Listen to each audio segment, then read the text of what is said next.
Créé en 2005, Vivre en équilibre, à nous de jouer est un programme qui contient plusieurs ateliers s'intégrant au programme hebdomadaire Vie active pour la région de Chaudière-Appalaches.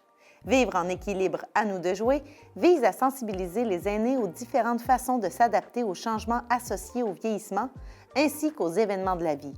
Les ateliers dont les sujets ont été proposés par des aînés ont été développés en collaboration avec le CIS de Chaudière-Appalaches, les animateurs et organismes du réseau Vie active.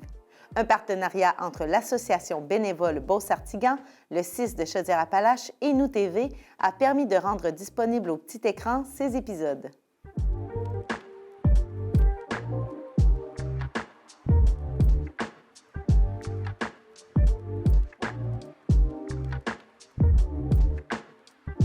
Bonjour tout le monde. Je me présente. Mon nom, c'est Anne Roy. Je suis responsable de la promotion de la santé à l'ABBS, Association bénévole Beauce-Artigan. Aujourd'hui, le sujet de l'émission abordée, c'est la fraude. Un jeu questionnaire victime d'une fraude que faire abordera différents types de fraude ou certaines habitudes de consommation. Certaines situations nous apparaîtront peut-être évidentes et nous pourrons avoir l'impression que nous ne nous laisserions pas prendre. Mais nous devons nous rappeler que dans la vie de tous les jours, nous ne sommes pas préparés à faire face à ces situations parce qu'elles se produisent à l'improviste et souvent elles nous prennent au dépourvu. En voyant différents contextes de fraude, nous serons sensibilisés à mieux réagir à ces situations qui se produisent.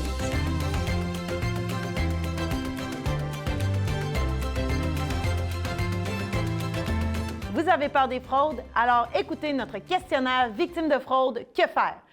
Je suis en compagnie de 3 charmantes mesdames. Pouvez-vous vous présenter à nous? Les Neuvilleux Bougies de Saint-Georges.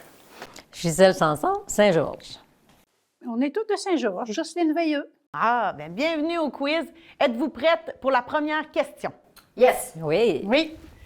Alors, on vous envoie un texto sur votre cellulaire qui vous annonce que vous avez gagné un cadeau d'une valeur de 500 $ à un concours auquel vous ne vous souvenez pas d'avoir participé. Ben, c'est simple. Il suffit de cliquer sur le lien présent dans le texto pour qu'on vous contacte pour une prise de possession du prix. Hein? C'est simple comme situation. Alors, que faites-vous? Je vais vous donner 3 choix de réponse. À vous de voir qu'est-ce que vous allez faire. A. Vous cliquez avec joie parce que vous n'avez jamais gagné de prix dans votre vie. B. Vous répondez au texto en vous disant qu'une fois que vous aurez reçu le prix, vous souhaitez participer à un autre concours. Vous vous sentez chanceuse, hein? Ou C. Vous vérifiez si le concours existe vraiment et vous ne cliquez sur rien. Oh! C'est Pas juste, t'as été trop C'est vite. ça. Ah! Alors, la réponse, c'est vous vérifiez si le concours existe vraiment et vous ne cliquez sur rien. Hein? C'est important d'être vigilant lorsque vous recevez des messages textes, courriels ou appels téléphoniques de provenance inconnue ou qui semblent trop beaux pour être vrais. Au moyen de ces faux concours, les fraudeurs essaient d'obtenir des informations, des renseignements personnels qui peuvent leur être utiles. On peut même nous demander d'envoyer de l'argent pour réclamer un prix. Inutile de dire que vous ne verrez jamais ce prix-là. Plusieurs concours sont enregistrés à la Régie des alcools, des courses et des jeux du Québec. C'est donc possible de vérifier si le concours est inscrit à cet endroit. Bon, s'il n'est pas inscrit, il peut tout de même exister vraiment et être légal. Il faut alors poser des questions et ne pas hésiter à vérifier les informations qu'on nous transmet. Alors, avant de cliquer « Accepter » ou « Répondre », soyez vigilants et vérifiez. Question numéro 2. Êtes-vous prête? Yes. Oui. Oui. On vous appelle pour vous dire que votre carte de débit a été utilisée de façon frauduleuse. Afin de bien établir votre identité, l'interlocuteur vous demande votre numéro d'identification personnelle, votre NIP. Que faites-vous? A. Vous lui demandez pour qui il travaille et quel poste il occupe, et il semble crédible. Donc, vous lui donnez les informations qu'il demande. B. Vous appelez votre banque ou votre caisse pour vérifier. C. Vous savez que vous ne devez pas donner votre numéro, mais vous offrez à votre interlocuteur d'autres informations personnelles qui lui permettront d'établir votre identité. Quel choix faites-vous? Oh! B. B. La réponse est B! Ah, Encore une fois. je Alors, voulais sonner. Pas si niaiseuse que ça, hein? OK, go! donc, la réponse, Pulser ses pieds. oui. Vous appelez votre banque ou votre caisse pour vérifier. Les fraudeurs vont essayer de vous faire croire à l'urgence et se feront même passer pour des policiers ou des employés de la banque ou de la caisse. Bon, pour vous, eux autres, là, les fraudeurs, ils veulent vous convaincre que vous avez été victime d'une fraude. Votre banque ou votre caisse sera en mesure de vous dire si c'est fondé ou non. Alors, peu importe la situation dans laquelle on vous demande de valider votre identité, que ce soit lorsque vous recevez un appel, un courriel ou un message texte, ne donnez pas votre NIP à personne. Votre NIP est personnel et vous ne devez pas le divulguer à personne, même si c'est une personne de confiance, un voisin, un ami, même peut-être vos enfants. Une personne de confiance pourrait soudainement devenir dans le besoin et se servir de votre carte à votre insu. Les mains prêtes? Alors, vous recevez un appel de quelqu'un qui se dit enquêteur pour la Banque de Crédit Plus et qui désire faire une enquête au sujet d'un employé suspecté de fraude. Il vous demande de faire un retrait dans votre compte et de lui remettre l'argent. Il vous assure que l'argent vous sera remis par la suite. Que faites-vous? Les choix de réponse. A.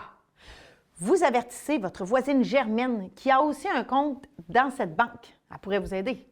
B. Vous décidez de contribuer à l'enquête et vous faites ce que l'enquêteur vous demande. C. Vous raccrochez et appelez votre banque immédiatement. Oh! Jocelyne? C'est ça. C'est la bonne C'est ça. réponse. Alors, vous raccrochez et appelez votre banque immédiatement. Les banques ne mettent jamais les clients à contribution dans leurs enquêtes. Il y a bien d'autres moyens de surveiller un employé, hein? Les fraudeurs sont très rusés. Ils trouveront les bons arguments pour nous interpeller et profiter de notre bonne foi. En appelant votre banque, si cette situation se présente, vous contribuez sûrement à éviter que d'autres personnes mordent à l'hameçon. Méfiez-vous de ce genre d'appel. Vous avez vu un produit annoncé dans une émission d'infopublicité à TVA pour vous aider à diminuer vos douleurs occasionnées par l'arthrose et vous aimeriez bien vous le procurer. Que faites-vous? A. Vous tentez de trouver un équivalent en magasin afin de pouvoir l'essayer. B. Vous demandez conseil à votre beau-frère Gaston. C. Vous le commandez sans hésiter. Oh! La réponse est A! Vous tentez de trouver un équivalent en magasin afin de pouvoir l'essayer. L'avantage des achats à distance, c'est qu'on n'a pas besoin de se déplacer. Mais on ne peut pas voir ni essayer ce qu'on va acheter non plus. C'est important d'être vigilant. Quant aux frais qui s'ajoutent aussi, on ne sait jamais comment ça va être, comme le transport des taxes, et etc. Si on ne trouve pas l'équivalent en magasin de ces produits ou objets, peut-être que c'est parce qu'ils n'ont pas fait leur preuve encore. Alors, avant d'acheter, il faut aussi vérifier la politique de retour ou de remboursement. Qui plus est, en ce qui concerne des produits pour votre santé, votre médecin ou votre pharmacien sont les meilleures personnes pour vous conseiller. Vous naviguez paisiblement sur Internet à la recherche d'une bonne recette pour recevoir votre voisine Germaine et vous voulez impressionner par vos talents culinaires. Vous arrivez sur un site qui vous apparaît très intéressant et pouf, une fenêtre s'ouvre sans que vous n'ayez fait quoi que ce soit. On vous annonce que vous êtes le 1000e client à naviguer sur le site et on vous offre un voyage dans le sud pour 2 personnes. Vous n'avez qu'à remplir un simple formulaire pour recevoir ce magnifique prix. Que faites-vous? Les choix de réponse. On part demain, c'est ça. A. Vous cliquez sur le formulaire pour répondre aux questions. B. Vous fermez cette fenêtre et vous poursuivez votre recherche initiale. C. Vous avez déjà l'intention d'inviter votre voisine Germaine avec vous pour faire ce voyage. Oh, vous en avez toutes les deux vraiment besoin. Ah! Hey! Attendez, là, il faut qu'on demande aux juges. J'ai pas vu qui a appuyé en premier.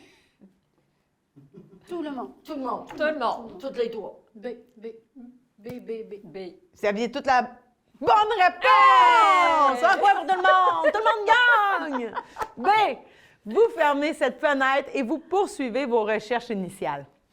Internet est un outil très utile pour apprendre des nouvelles choses. Toutefois, c'est également une façon pour les fraudeurs d'obtenir des informations confidentielles pour nous soutirer de l'argent sans même qu'on s'en rende compte.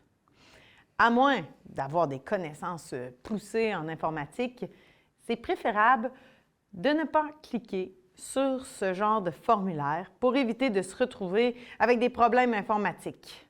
La prudence est aussi de mise lorsque nous ouvrons des courriels. La Pour- recette n'est pas tout le temps bonne non plus. Oui, la recette n'est pas tout le temps bonne en plus.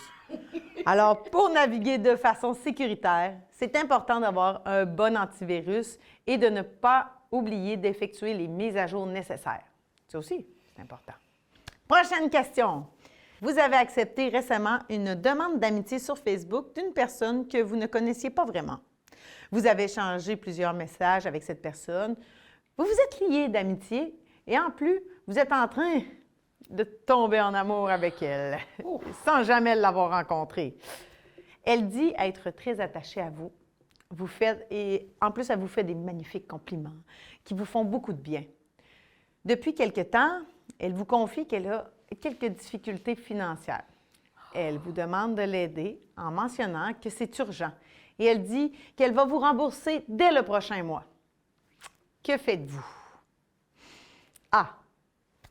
Vous vous êtes attaché à cette personne, laissant peut-être place à une relation amoureuse et de toute façon, vous ne laisseriez jamais un ami dans le besoin, d'autant plus que ce n'est qu'un petit montant. Hein? B. Vous lui dites que vous allez y réfléchir. Ou C. Vous n'envoyez aucun montant. Hey! Je sais que vous êtes toutes rapides, là, mesdames, là. Mais C. Alors, T'envoies rien. B. T'envoies rien. C. T'envoies rien. Mais non, t'envoies rien. Ben c'est non, ça, c'est c'est C. Oh. ben, moi, j'aurais pris A, là, mais en tout cas, laissez faire. Moi, je suis gentille. Si vous me demandez de l'argent, je vais vous en prêter. Non. non. Mais vous avez... On l'a déjà fait. Ah mais ouais? J'ai Ah, mais- appris tout. Vous avez raison. La réponse était C. Vous n'envoyez aucun montant. D'abord, prudence sur les réseaux sociaux avec les demandes d'amitié de gens que vous ne connaissez pas. Il peut être tentant d'aider une personne qu'on aime, que ce soit en amitié ou en amour. Toutefois, il faut savoir reconnaître le vrai du faux. On ne devrait pas non plus ressentir une urgence pour le faire. Hein? De plus, comment pouvons-nous être certains de l'identité d'une personne qui se trouve de l'autre côté de l'écran si on ne l'a jamais rencontrée? Elle peut afficher une magnifique photo de profil sans pour autant être la personne qui se cache derrière. Hein? Si rapidement, vous avez le sentiment d'avoir rencontré l'amour de votre vie, quoi, que cette personne trouve des raisons qui vous empêchent de la rencontrer en personne, qu'elle vous demande des informations personnelles sur vous, sur des photos, hein, qu'elle demeure à l'étranger et vous met de la pression pour lui donner de l'argent. C'est fort possible que vous vous retrouvez en présence d'une arnaque amoureuse. Eh oui. Les fraudeurs sont spécialisés en la matière. Soyez prudents aux différents sites de rencontres ou réseaux sociaux. Soyez méfiants si une personne établit le premier contact. Ne faites aucun transfert d'argent à une personne qui n'est connue que virtuellement. Ne mettez pas non plus votre compte en banque à disposition de votre ami ou votre amoureux virtuel.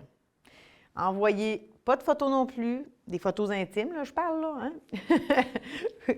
S'il y a des photos que vous ne publieriez pas vous-même, il serait dommage qu'elles circulent sans votre consentement. Hein? On a déjà vu ça, ça serait pas drôle. Ah oui. Alors, mesdames, on va prendre une petite pause pour prendre une petite gorgée d'eau pour être prête pour peser sur le piteur en revenant. Yeah. Il marche tout.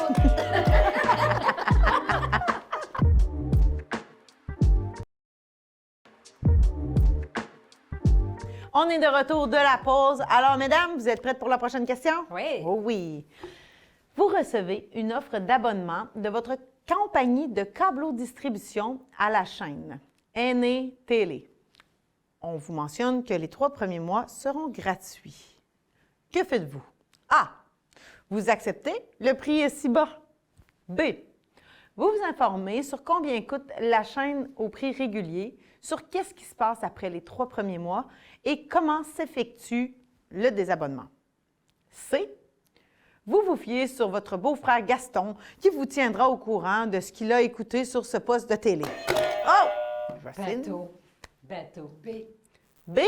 C'est la bonne réponse! Vous vous informez sur combien coûte la chaîne au prix régulier, sur qu'est-ce qui se passe après les 3 premiers mois et comment s'effectue le désabonnement. Toute offre gratuite est tentante. Lorsque le prix est intéressant, c'est aussi tentant de dire oui. Toutefois, soyez prudent. Une telle offre peut se renouveler automatiquement après les mois gratuits annoncés à un prix beaucoup plus cher si vous n'êtes pas aux aguets. Si vous voulez cette chaîne télé, il peut être pertinent de vous mettre un rappel pour vous désabonner après les mois gratuits. Il est aussi bon de se questionner sur nos besoins et notre budget lorsqu'on est sollicité. Comme la sollicitation provient de partout, avoir le réflexe de se questionner sur nos besoins et notre budget ne peut être qu'une bonne chose. Prochaine question. Vous recevez un appel d'un conseiller de votre institution bancaire. Le conseiller fait mention de certaines transactions et dit que vous avez été victime d'une fraude. Il vous propose des solutions pour que vous puissiez vous protéger. Il demande de changer votre carte de débit ou de crédit. Il vous demande de mettre votre carte et votre NIP dans une enveloppe afin qu'un collègue puisse la récupérer chez vous en vous mettant une certaine pression, de sorte à ce que vous arrivez difficilement à réfléchir. L'afficheur indique le numéro de votre caisse en plus. Que faites-vous? A. Vous faites ce qu'on vous demande et mettez le tout dans une enveloppe. B. Vous attendez patiemment au téléphone pour voir si quelqu'un sonnera à votre porte. C. Vous raccrochez et téléphonez à votre institution bancaire. Wow! Dernier, C. C. Vous aussi, Jocelyne, vous aviez... Oui, c'est. Alors, c'est la bonne réponse. C'est la Vous bonne raccrochez réponse. et téléphonez à votre institution bancaire car vous avez un doute. Si vous recevez un appel d'un représentant de votre institution bancaire ou d'un policier, ceux-ci devraient déjà avoir vos informations en main. Ne donnez pas de renseignements personnels à personne. Votre institution bancaire ne vous demandera jamais votre NIP. Au moindre doute, raccrochez et vérifiez l'authenticité et appelez en communiquant directement avec votre institution bancaire ou les services de police.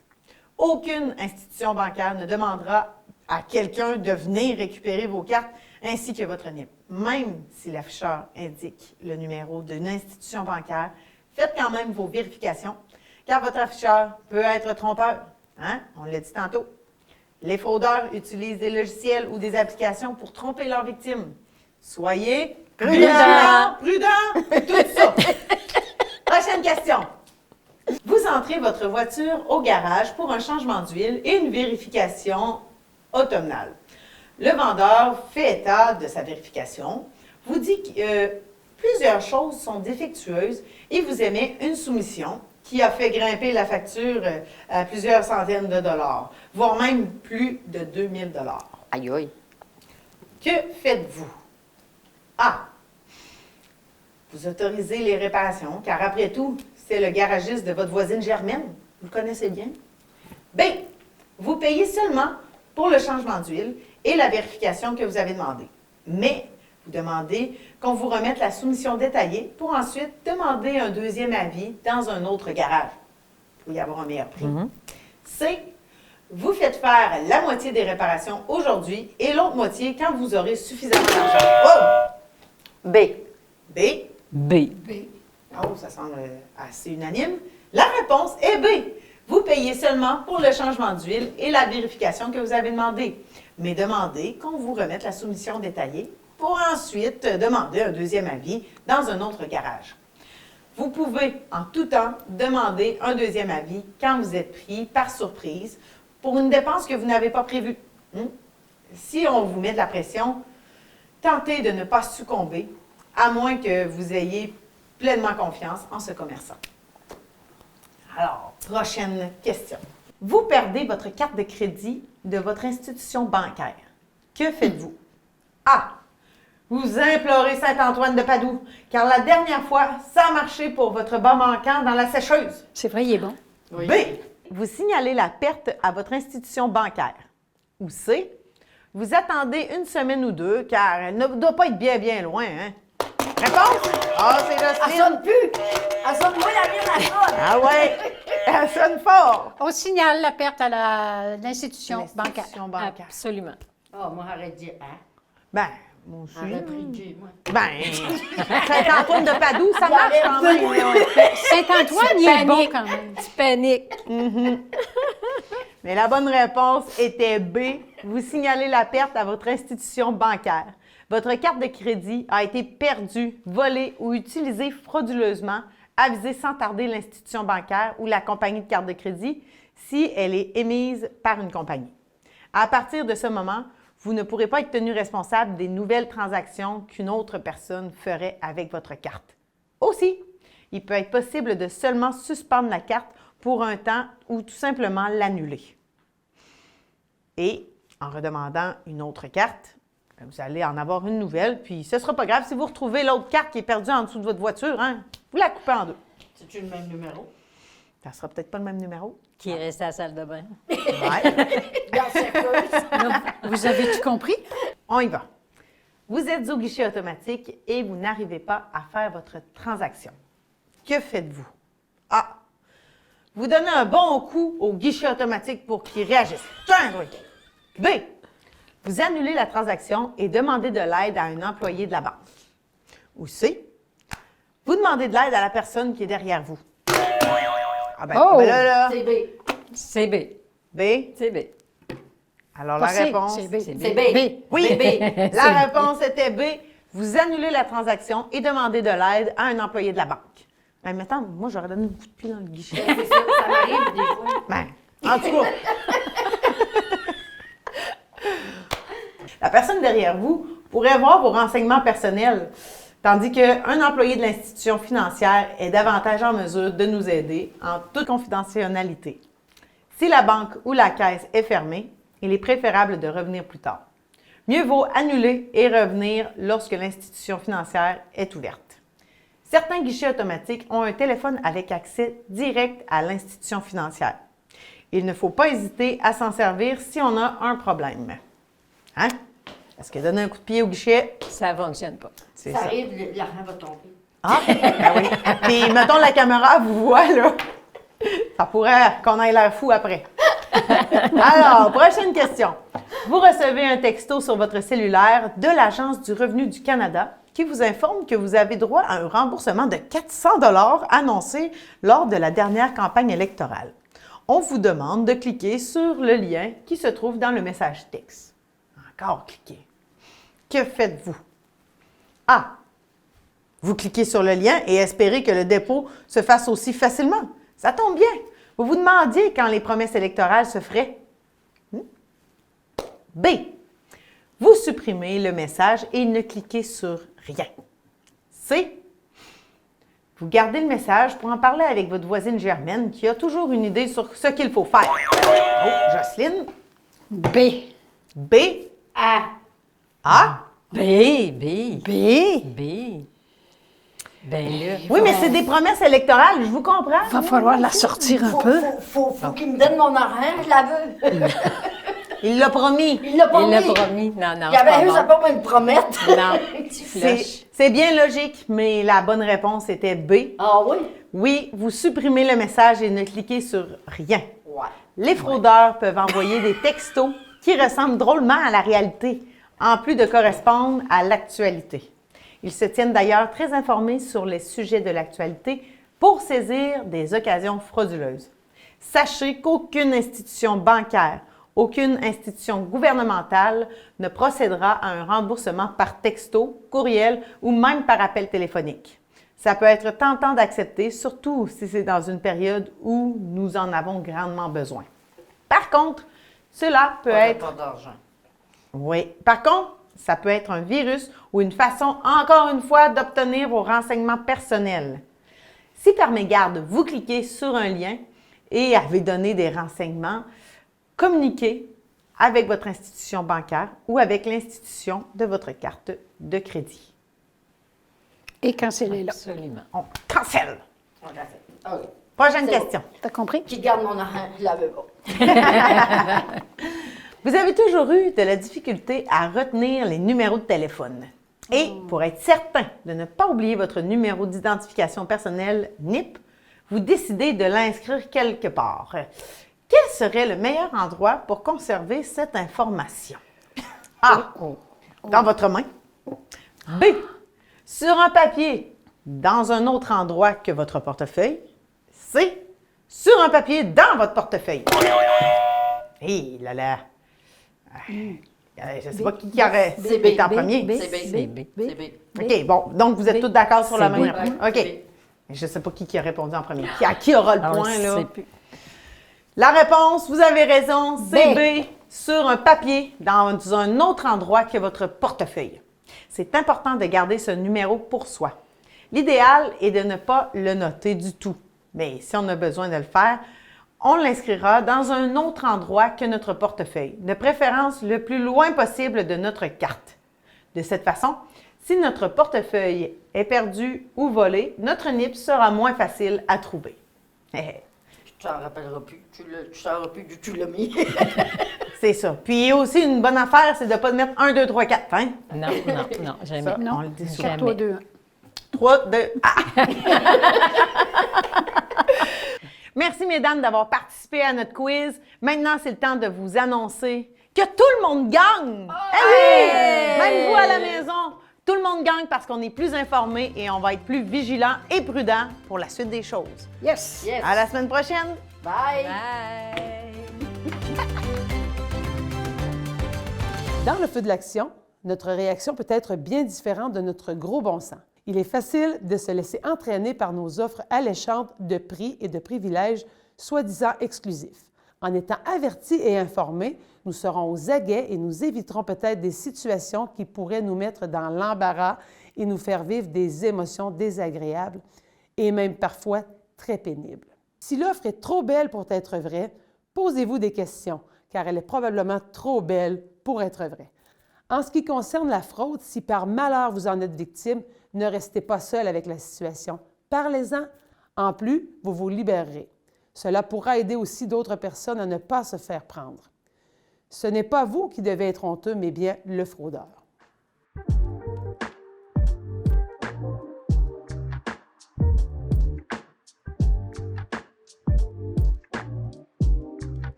Hey, les habitudes de consommation et la fraude, on est d'accord qu'il faut se garder en forme si on ne veut pas se faire attraper par les fraudeurs. Hein? Sur ce, je pense que tu vas nous chanter une petite chanson pour nous faire grouiller, Francine. Eh oui! Et voici Francine. Si tu aimes vie active, frappe des mains. Si tu aimes vie active, frappe des mains. Si tu aimes vie active, tout ton corps se réveille. Si tu aimes vie active, frappe des mains. Si tu aimes vie active, tape des pieds. Si tu aimes vie active, frappe des pieds. Si tu aimes vie active, tout ton corps se réveille. Si tu aimes vie active, frappe des pieds. Si tu aimes vie active, fais le train. Si tu aimes vie active, fais le train. Si tu aimes vie active, tout ton corps se réveille. Si tu aimes vie active, fais le train. Si tu aimes vie active, dis hurrah. Hurrah! Si tu aimes vie